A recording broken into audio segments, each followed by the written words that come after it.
Hello దోస్తులు ఎట్లున్నారు మస్తున్నారులే। ఈ వీడియో వచ్చేసి మండే రోజు మార్నింగ్ తీసిన పిల్లల లంచ్ బాక్స్ వీడియో అండి। ఇవాళ అయితే మీతో ఒక చిన్న విషయం అయితే షేర్ చేసుకోవాలనుకుంటున్నాను। నాకెందుకో ఇవాళ కొద్దిగా బాధగా అనిపించింది ఆ సీన్ చూసేసరికి। ఎందుకంటే మా ఎదురింటి ఒక ఆవిడ ఉంటుంది।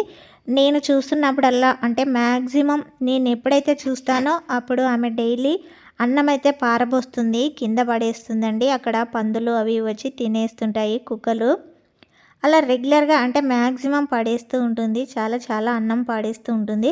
అలా చూసినప్పుడు నా మనసుకు బాధగా అనిపిస్తుంది। ఎందుకంటే అంత అన్నం ఎక్కువగా ఎందుకు వండుకోవాలి, అలా ఎందుకు నేలపాలు చేయాలి అనిపిస్తూ ఉంటుంది। చాలామంది అన్నం లేక బాధపడుతున్న వాళ్ళు చాలామంది ఉన్నారండి।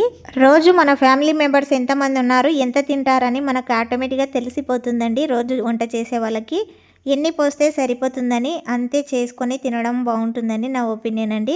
ఇంకా ఎక్స్ట్రా ఎవరైనా చుట్టాలు వచ్చినప్పుడు వాళ్ళు వచ్చినప్పుడు ఎక్స్ట్రాగా పోసి వండితే సరిపోతుంది। అనవసరంగా ఎక్కువగా రైస్ పోసి వండి మిగిలిన అన్నం అలా పడేయకండి దయచేసి। నేను ఇలా అంటున్నందుకు మీరెవరు ఫీల్ అవ్వకండి, అలా చేసే వాళ్ళ గురించి మాత్రమే నేను మాట్లాడుతున్నానండి। నాకైతే అస్సలు అన్నం అలా పారబోయడం ఇష్టం ఉండదండి। ఇంకా మేము 4 మెంబర్స్ ఉంటాము, నేను మా వారు మా పిల్లలు। వాళ్ళకి ఒక గ్లాస్తో 1.5 గ్లాస్ పోస్తే కరెక్ట్గా సరిపోతుంది, కొద్దిగా మాత్రమే మిగులుతుంది। అది మిగిలితే రాత్రికి కూడా తినేస్తాను నేను। అన్నం విలువ ఉన్నప్పుడు మనకు ఎవ్వరికీ తెలియదండి, అది లేనప్పుడే తెలుస్తుంది దాని విలువ ఏంటో। అది గుర్తుంచుకొని మీరు కూడా ఇలా చేస్తారని ఆశిస్తున్నాను। ఇంకా వీడియోలోకి వస్తే పిల్లలకి లంచ్ బాక్స్ వచ్చేసి ఆలుగడ్డ ఫ్రై అయితే చేశానండి। ఆలుగడ్డ ఫ్రై రైస్ అయితే చేశాను, పాపకి పెరుగు పెట్టేశాను మామూలుగానే।